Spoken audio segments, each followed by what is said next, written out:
You know how some entertainment just sort of sticks with you? Definitely. Some things just have that lasting power. Well, today, we're doing a deep dive into a really memorable era, the golden age of game shows. Thinking roughly the 1950s through the 1980s? Right, a huge period for television. Exactly. For a lot of people, the TV was like the heart of the living room back then. And these shows, they were family staples, Appointment viewing, really. for sure. So our mission today, and we're drawing from some great excerpts from the golden era of game shows, Behind the Buzzers and the Glitz, is to really get under the skin of what made these shows so incredibly captivating. And maybe why that magic, still feels kind of alive today. Yeah, that's the goal. Okay, so thinking about that period, the 50s to the 80s, it's amazing how popular these shows became almost overnight, it seems sometimes. What do you think was the real core appeal? What grabbed people?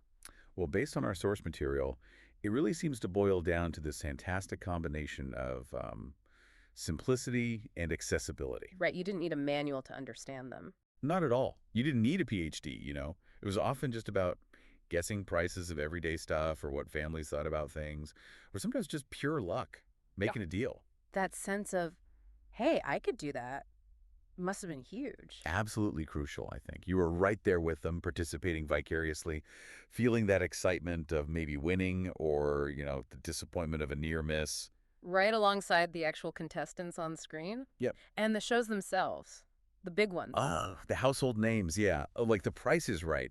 You could totally picture yourself making those bids. Mm-hmm. Or Family Feud with all those sometimes really funny family answers. Always good for a laugh, that one. And just the sheer unpredictable fun of let's make a deal.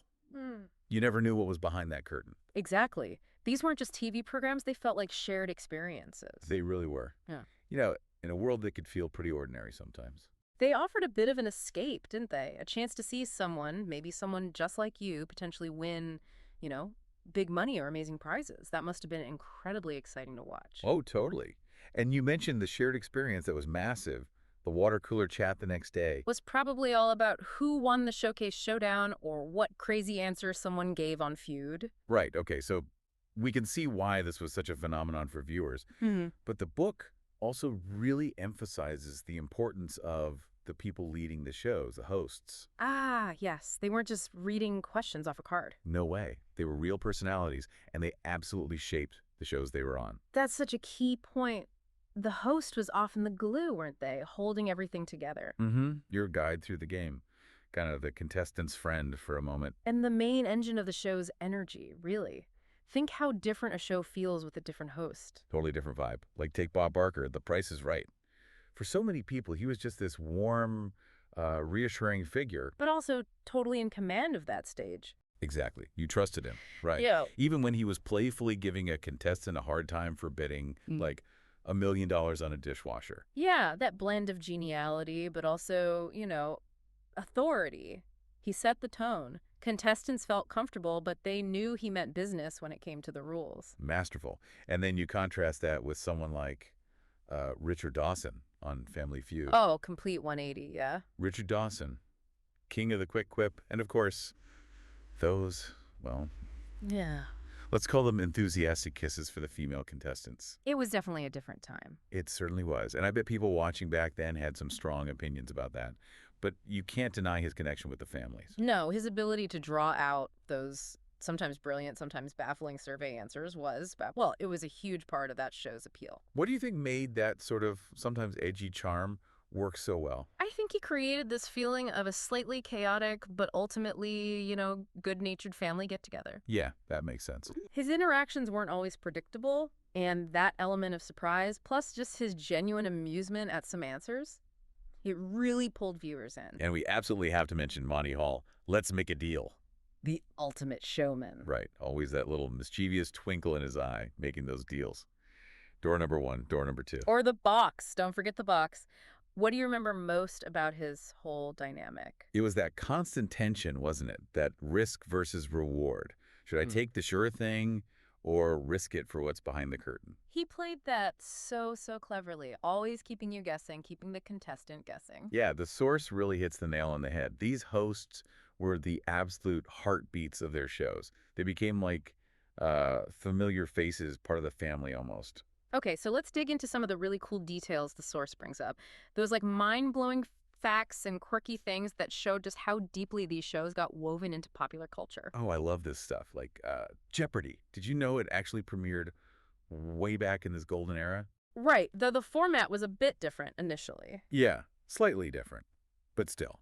And it holds the record for the most daytime Emmys ever for a game show.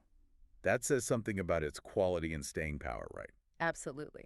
And then there's The Price is Right. Its history is incredible. The original version started way, way back in 1956. Wow, 56. I didn't realize it went back that far. Yeah, it just shows how some concepts are just timeless, Which led to that massive revamp in 72 with Barker, who, let's face it, became the face of the show for decades. He really did.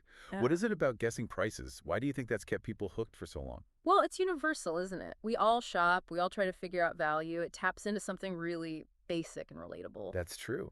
And think about the phrases, the catchphrases these shows gave us. Oh, yeah. Come on down. I mean, even now, you hear that, you instantly picture The Price is Right, don't you? Totally. They became part of the language, cultural shorthand. Exactly.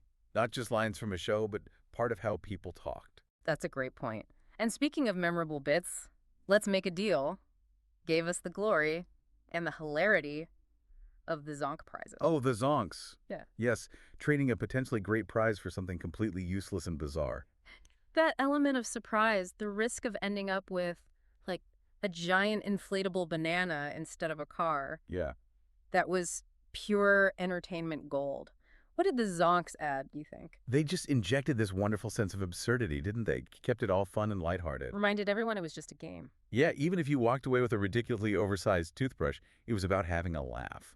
So all this reminiscing might be making some listeners feel a bit nostalgic. I bet. And the good news is, our source also has some great tips on how you can actually enjoy these vintage gems today. That's right. It's not like they've vanished. Many of these classics are out there. Yeah. Streaming platforms are a fantastic resource.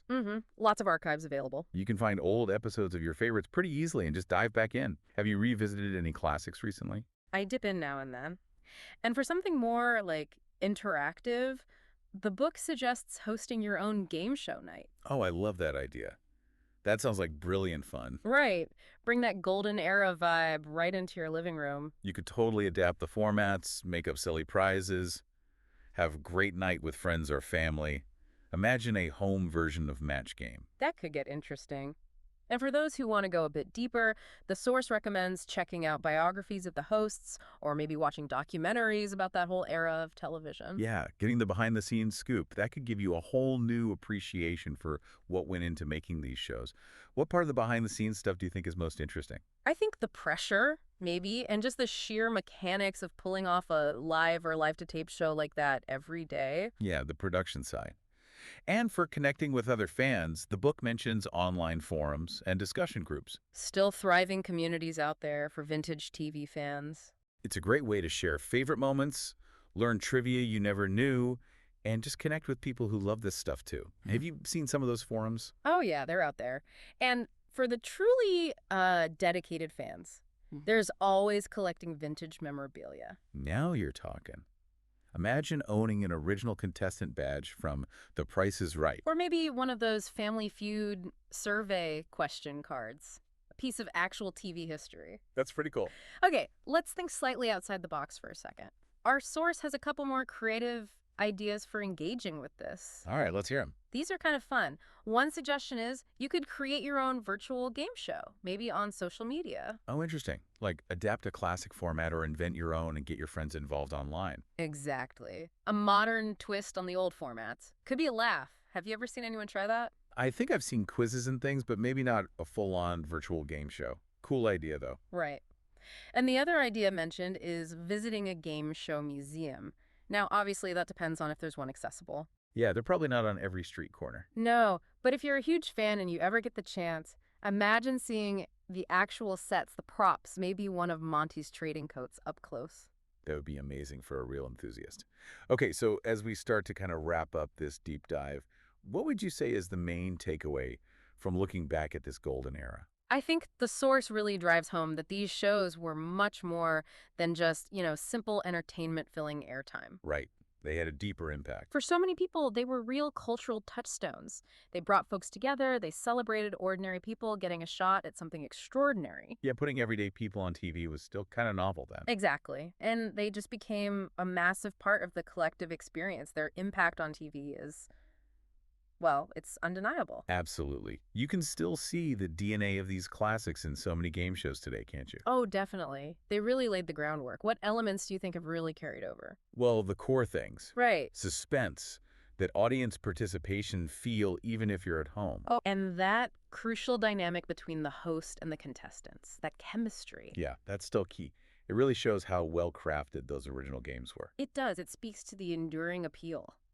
So as we conclude our look back at the golden era of game shows, it's pretty clear these weren't just like fleeting moments on TV. Not at all. They were a really vibrant, really engaging part of cultural history, packed with charm, excitement, and some truly unforgettable personalities that lots of us still remember fondly. Yeah, whether you actually grew up watching them religiously or you're just discovering them now through reruns or streaming, Yeah, there's a real joy there, isn't there? there really is. Experiencing that slice of television history. It was a unique kind of fun that, as we've seen, still holds a pretty significant place in our collective memory. Okay, and that brings us to our final thought for you, the listener. Thinking about all this charm, the excitement, the cultural impact we've discussed, what specific elements of these vintage game shows do you think still resonate so strongly today? And why do you reckon they still hold a certain kind of magic, even with everything else competing for our attention now? Yeah, what makes them stick? Exactly. Something to ponder. Yeah.